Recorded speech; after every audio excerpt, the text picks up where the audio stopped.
ജാനകിയുടെയും അഭിയുടെയും വീടിന്റെ എല്ലാ പ്രിയപ്പെട്ട പ്രേക്ഷകർക്കും മെട്രോ സ്റ്റാറിലേക്ക് സ്വാഗതം. അങ്ങനെ നമ്മുടെ ജാനകിയുടെയും അഭിയുടെയും വീട്ടിൽ വളരെ വലിയൊരു വഴിത്തിരിവിലൂടെയാണ് കഥ മുന്നോട്ട് പോകുന്നത്. എങ്ങനെയെങ്കിലും രാധാമണിയുടെ ഓർമ്മ തിരിച്ചു കിട്ടാൻ വേണ്ടിയിട്ടാണ് ജാനകിയുടെയും അഭിയുടെയും ഈ ശ്രമം. എന്നാൽ ആ ശ്രമത്തിന് വിജയം കാണാൻ വേണ്ടിയിട്ട് പോകുവാണ്. ജാനകിയുടെ അമ്മ സംസാരിക്കാനും ജാനകിയുടെ അമ്മ ഉറപ്പായിട്ടും ജാനകിയെ ചേർത്ത് പിടിക്കാൻ വേണ്ടിയിട്ടും പോകുന്ന നാളുകളാണ് ഇനി വരാൻ പോകുന്നത്. എന്തൊക്കെയായിരിക്കും ഇന്നത്തെ എപ്പിസോഡിൽ സംഭവിച്ചിട്ടുണ്ടാവുക എന്ന് നമുക്ക് നോക്കാം. അതിനു മുൻപ് ആദ്യമായിട്ടാണ് ഈ ചാനൽ കാണുന്നതെങ്കിൽ തീർച്ചയായിട്ടും സബ്സ്ക്രൈബ് ചെയ്യുക. അപ്പോൾ ഞങ്ങളുടെ പുതിയ സീരിയൽ റിവ്യൂ വീഡിയോസ് എല്ലാം നിങ്ങൾക്ക് ലഭിക്കുന്നതായിരിക്കും. ഇത്രയും നാളും നിരഞ്ജന കാത്തിരുന്ന ആ ഒരു നിമിഷമാണ് ഇന്ന് സംഭവിച്ചിരിക്കുന്നത്. നിരഞ്ജന കാത്തിരുന്നത് ഹണി റോസും അജയും തമ്മിലുള്ള അവരുടെ ആ ഒരു ബന്ധം നേരിട്ട് തന്നെ അറിയിക്കണമെന്നും അതിനുശേഷം ആ അളകാപുരിയിൽ നിന്നും പടിയിറങ്ങാൻ വേണ്ടിയിട്ടും തന്നെയാണ് നിരഞ്ജന കാത്തിരിക്കുന്നത്. എന്നാൽ ആ നിമിഷമാണ് ഇപ്പോൾ നടക്കാൻ വേണ്ടിയിട്ട് പോകുന്നത്. അപർണ ഒരുപാട് കാര്യങ്ങൾ അജയോട് ചോദിച്ചു. അങ്ങനെ അജയെ ഭീഷണിപ്പെടുത്തി നിർത്തിയിരിക്കുമായിരുന്നു. അങ്ങനെ നേരെ അജയ് നിരഞ്ജനെ കാണാനായിട്ട് റൂമിലേക്ക് ചെന്നു. കതവ് തട്ടി നിരഞ്ജന തുറന്നു. അജയ് അകത്ത് കയറി നിന്നതിന് ശേഷം നിരഞ്ജനോട് സംസാരിക്കാൻ വേണ്ടിയിട്ട് തുടങ്ങുമായിരുന്നു. എന്നാൽ അജയ് ഇപ്പോൾ സംസാരിക്കണ്ട, നമുക്ക് നാളെ സംസാരിക്കാം, അജയ് ഇപ്പോൾ നേരെ പോയി കിടന്ന് ഉറങ്ങാനായിട്ട് നോക്ക്, രാത്രിയായില്ലേ എന്ന് ചോദിച്ചു. എന്നാൽ ഞാൻ ഇനി തൊട്ട് ഇവിടെയാണ് കിടക്കാൻ പോകുന്നത്, നിരഞ്ജനയ്ക്കൊപ്പം ഈ റൂമിലാണ് കിടക്കാൻ പോകുന്നത് എന്ന് കൂടി അജയ് പറഞ്ഞു.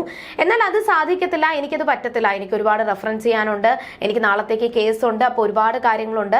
അതിനിടയ്ക്ക് അജയോട് എനിക്ക് സംസാരിക്കാനൊന്നും താല്പര്യമില്ല, അല്ലെങ്കിൽ സമയമില്ല എന്ന് നിരഞ്ജന ഉറപ്പിച്ചു പറഞ്ഞു. അതൊന്നും കേൾക്കാനോ അനുസരിക്കാനോ അജയ് തയ്യാറായിരുന്നില്ല. എന്ത് ചെയ്യുമെന്ന് ആലോചിച്ച് നിരഞ്ജന ഇങ്ങനെ നിൽക്കുന്ന സമയത്തായിരുന്നു നിരഞ്ജനയുടെ ഫോണിലോട്ട് ഒരു കോള് വരുന്നത്. നേരത്തെ തന്നെ ഹണി റോസും മരിയയും സംസാരിച്ചപ്പോൾ അജയുടെ പെട്ടെന്നുള്ള ഈ ഒരു മാറ്റത്തിൽ അവർക്കൊരു ഷോക്കായിരുന്നു. അതുകൊണ്ട് നിരഞ്ജനെ നേരിട്ട് വിളിച്ച് സംസാരിക്കാമെന്ന് അവർ വിചാരിച്ചതായിരുന്നു. അങ്ങനെ നിരഞ്ജനെ നേരിട്ട് വിളിച്ച് നിരഞ്ജനോട് സംസാരിക്കുവാണ്. അപ്പോൾ ഹലോ ആരാണെന്ന് ചോദിച്ചപ്പോൾ ഞാൻ ഹണി റോസ് ആണെന്ന് പറഞ്ഞു. ഹണി റോസ് ആണെന്ന് പറഞ്ഞ ഉടനെ തന്നെ നിരഞ്ജന ആ ഒരു ഉറക്കെ അജയ്ക്ക് കേൾക്കുന്ന രീതിയിൽ സംസാരിക്കാൻ തുടങ്ങി. ഓ, ഹണി റോസ് ആണല്ലേ, അപ്പോൾ നിങ്ങൾ ഇവിടെ ഉണ്ടോ, ഇവിടെ ട്രിവാൻഡ്രത്തുണ്ടോ, ഇവിടെ ഹോട്ടലിലാണോ എന്നൊക്കെ നിരഞ്ജന ഇങ്ങനെ ഉറക്കെ സംസാരിക്കാൻ തുടങ്ങി. അത് കേട്ടപ്പോൾ അജയ്ക്ക് മനസ്സിലായി ഹണി റോസ് എന്തോ രണ്ടും കൽപ്പിച്ച് തന്നെയാണ്, എന്തൊക്കെയോ സത്യങ്ങൾ ബോധ്യപ്പെടുത്താൻ വേണ്ടി തന്നെയാണ് അവൾ ഇവിടെ വന്നിരിക്കുന്നത്. അവളിപ്പോൾ നിരഞ്ജനയോട് എല്ലാ കാര്യങ്ങളും തുറന്നു പറയാനായിട്ടാണ് നോക്കുന്നത്. ഇങ്ങനെ വിട്ടാൽ പറ്റത്തില്ല, തൻ്റെ ജീവിതം തകർക്കാനായിട്ടാണ് ഹണി റോസ് ശ്രമിക്കുന്നത് എന്നുകൂടി മനസ്സിലാക്കിയപ്പോൾ അജയ് പതുക്കെ എന്ത് ചെയ്യണമെന്ന് അറിയാതെ പുറത്തോട്ട് പോയി. എന്നാൽ ഹണി റോസ് പറഞ്ഞത് എനിക്ക് നിരഞ്ജനയോട് കുറച്ച് കാര്യങ്ങൾ സംസാരിക്കാനുണ്ട്.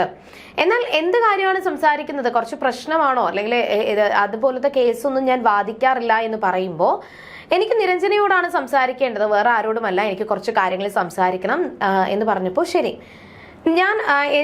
ഞാൻ നേരിട്ട് വരാം, എവിടെ വെച്ച് കാണണം, ഏത് സമയത്ത് കാണണം എന്നൊക്കെ ഞാൻ കൃത്യമായിട്ട് നിങ്ങളോട് പറയാം, ആ സമയത്ത് ആ സ്ഥലത്ത് നിങ്ങൾ വന്നാൽ മതി എന്ന് നിരഞ്ജനയും പറഞ്ഞതിന് ശേഷം കോള് കട്ട് ചെയ്തു. നിരഞ്ജന മനസ്സിൽ തന്നെ പറയുവാണ്, ഇത് താൻ ആഗ്രഹിച്ച അല്ലെങ്കിൽ താൻ കാത്തിരുന്ന നിമിഷമാണ്, എന്നേക്കുമായിട്ട് അളകാപുരിയുടെ പടിയിറങ്ങേണ്ട സമയമായി എന്ന് നിരഞ്ജന മനസ്സിൽ ഉറപ്പിച്ചു കഴിഞ്ഞു.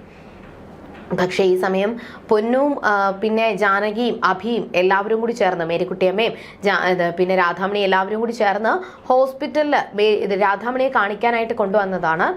അതിനുശേഷം അഭി ഡോക്ടറിനെ പോയി കണ്ടു. എന്നിട്ട് കാര്യങ്ങളെല്ലാം സംസാരിച്ചു. തമ്പിയുടെ ഫോട്ടോയും കാണിച്ചു കൊടുത്തു. ഇപ്പോൾ ഡോക്ടർ പറഞ്ഞത് ഈ ഫോട്ടോ കാണിച്ചതിന് ശേഷം രാധാമണിയോട് സംസാരിച്ചു കഴിഞ്ഞാൽ രാധാമണിക്ക് ഓർമ്മ കിട്ടാനുള്ള സാധ്യതയുണ്ട്. അഥവാ ഈ ഫോട്ടോ കാണിച്ച് സംസാരിച്ചതിന് ശേഷവും രാധാമണിയിൽ ഒരു മാറ്റവും കണ്ടില്ല എന്നുണ്ടെങ്കിൽ പിന്നെ എനിക്കൊന്നും ചെയ്യാൻ പറ്റത്തില്ല, എൻ്റെ ചികിത്സ ഞാൻ ഇവിടെ അവസാനിപ്പിക്കും എന്നാണ് ഡോക്ടർ പറഞ്ഞത്. ശരി, ഞങ്ങളും അതിന് സമ്മതം മൂളുകയാണ്, ഞങ്ങൾക്ക് ഓക്കെയാണ്, കുഴപ്പമില്ല എന്ന് പറഞ്ഞ് പൊന്നൂനെ ആദ്യം ഡോക്ടർ അങ്ങോട്ടേക്ക് വിളിപ്പിച്ചു. പൊന്നൂനെ വിളിപ്പിച്ചത് വേറൊന്നിനുമല്ല, പൊന്നൂനോട് പറഞ്ഞത്, പൊന്നൂന് ഒരു 2 ഹെഡ്സെറ്റ് കൊടുത്തു, വയർലെസ് ഹെഡ്സെറ്റ് കൊടുത്തു. എന്നിട്ട് അത് ഡോക്ടറിന്റെ റൂമിൽ കണക്ട് ചെയ്തിരിക്കും. എന്നിട്ട് പൊന്നൂനെയും അമ്മാമ്മയും മാത്രം ഒരു റൂമിലിരുത്തും. അവിടെ വെച്ച് പൊന്നു അമ്മാമ്മയോട് പല കാര്യങ്ങളും സംസാരിക്കണം. ആ സംസാരിക്കുന്ന സമയത്ത് പൊന്നുവിനോട് അമ്മാമ്മയോട് എന്തൊക്കെ സംസാരിക്കണം, എന്ത് ചോദിക്കണം എന്നൊക്കെ ഡോക്ടർ അവിടെ നിന്ന് നിർദ്ദേശം കൊടുക്കും. അതനുസരിച്ച് പൊന്നു അവിടെ സംസാരിക്കും. ഒരു പക്ഷേ രാധാമണിക്ക് ഓർമ്മ തിരിച്ചു കിട്ടിക്കഴിഞ്ഞാൽ പൊന്നുവിനോട് രാധാമണി സംസാരിക്കും എന്ന് ഡോക്ടർ ഉറപ്പിച്ചിട്ടുണ്ടായിരുന്നു. അങ്ങനെ രാധാമണിയെയും പൊന്നുവിനെയും ഒരു റൂമിലാക്കി ജാനകിയും അഭിയും ഡോക്ടറും കൂടി മറ്റൊരു റൂമിലിരുന്ന് പൊന്നുവിനോട് സംസാരിക്കുകയാണ്. ഇതൊന്നും അറിയാതെ ജാനകിയും രാധാമണിയും തേടി നകുലൻ ഹോസ്പിറ്റലിൽ എത്തിയിട്ടുണ്ട്. അപ്പോൾ പൊന്നു സംസാരിക്കുകയാണ്. ഡോക്ടർ പറഞ്ഞതുപോലെ തന്നെ പൊന്നു രാധാമണിയോട് സംസാരിക്കുന്നുണ്ട്. ജാനകി ജനിച്ച സമയവും എങ്ങനെയാണ് രാധാമണി ജാനകിയെ ആ ഒരു പ്രസവിക്കുന്നത് വരെ ജീവിച്ചത്, പിന്നെ തമ്പി ജാനകിയുടെ അമ്മയെ ഉപദ്രവിക്കാനായിട്ട്, രാധാമണിയെ ഉപദ്രവിക്കാനായിട്ട് ആ ഒരു ഓൾഡ് ഏജ് ഹോമിൽ വന്ന അത് തൊട്ട് രാധാമണി പ്രസവിച്ചപ്പോൾ തൻ്റെ അമ്മയായിട്ട് ഇരിക്കുന്നത് വരെയുള്ള എല്ലാ കാര്യങ്ങളും പൊന്നു രാധാമണിയോട് പറയുകയും എന്നിട്ട് രാധാമണിയിൽ എന്തെങ്കിലും മാറ്റങ്ങൾ വരുന്നുണ്ടോ എന്ന് ശ്രദ്ധിക്കുകയും ചെയ്യുന്നുണ്ട്. എന്നാൽ രാധാമണിയിൽ ഒരു മാറ്റവും തന്നെ വരുന്നില്ല. രാധാമണിക്ക് പ്രത്യേകിച്ച് ഒരു മാറ്റവും വരുന്നില്ല എന്ന് മനസ്സിലാക്കിയപ്പോൾ വീണ്ടും വീണ്ടും പൊന്നു അതേ കാര്യം തന്നെ ആവർത്തിച്ച് പറയുന്നുണ്ട്. അമ്മാമ്മ എന്നോടൊന്ന് സംസാരിക്കുക, അമ്മാമ്മ എന്നോടൊന്ന് എന്തെങ്കിലും ഒന്ന് പറയാം അമ്മാമ്മേ, എല്ലാം ഓക്കെ ആവും എന്നൊക്കെ പറഞ്ഞു. പക്ഷെ രാധാമണി ഒന്നും തന്നെ മിണ്ടുന്നില്ല. എന്തോ ഭയങ്കരമായിട്ട് ആലോചിച്ച് കൂട്ടിക്കൊണ്ടിരിക്കുകയാണ്. ഇതൊന്നും അറിയാതെ അവരെ അപായപ്പെടുത്താനായിട്ട് നകുലനും ഹോസ്പിറ്റലിൽ ഇപ്പൊ എത്തിയിട്ടുണ്ട്.